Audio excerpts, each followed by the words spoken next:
Les Vosges, le dernier refuge frais du Grand Est, pendant que les villes du Grand Est suffoquent sous le béton brûlant et les pics de chaleur. Il reste un territoire où l'air semble encore respirable. Un massif où l'on échange l'asphalte contre les sapins, la fournaise contre les embruns. Bienvenue dans les Vosges, certaines cascades jouent le rôle de véritables climatiseurs naturels. À Tendon ou au Nidec, quelques pas suffisent pour sentir la température chuter. L'ombre des sous-bois, l'humidité des roches et la fraîcheur des embruns offrent un répit immédiat.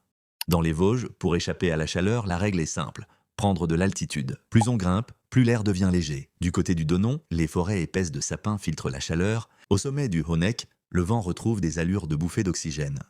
Et sur la route des Crêtes, perché à plus de 1200 mètres, le thermomètre peut perdre jusqu'à 8 degrés par rapport à la vallée. Certains lieux renforcent encore cette impression d'évasion climatique.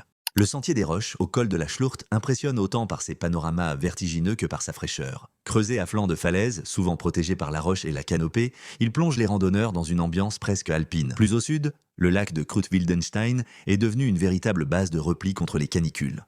Entouré de montagnes et dominé par les ruines du château de Wildenstein. Même phénomène autour des lacs de Longemer ou de Gérardmer.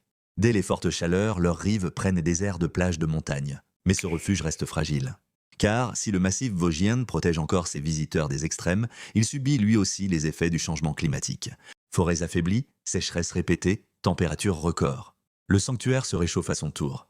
Alors profiter des Vosges, oui, mais avec le respect qu'on doit aux derniers endroits capables d'offrir un peu de fraîcheur au cœur des étés qui s'embrasent.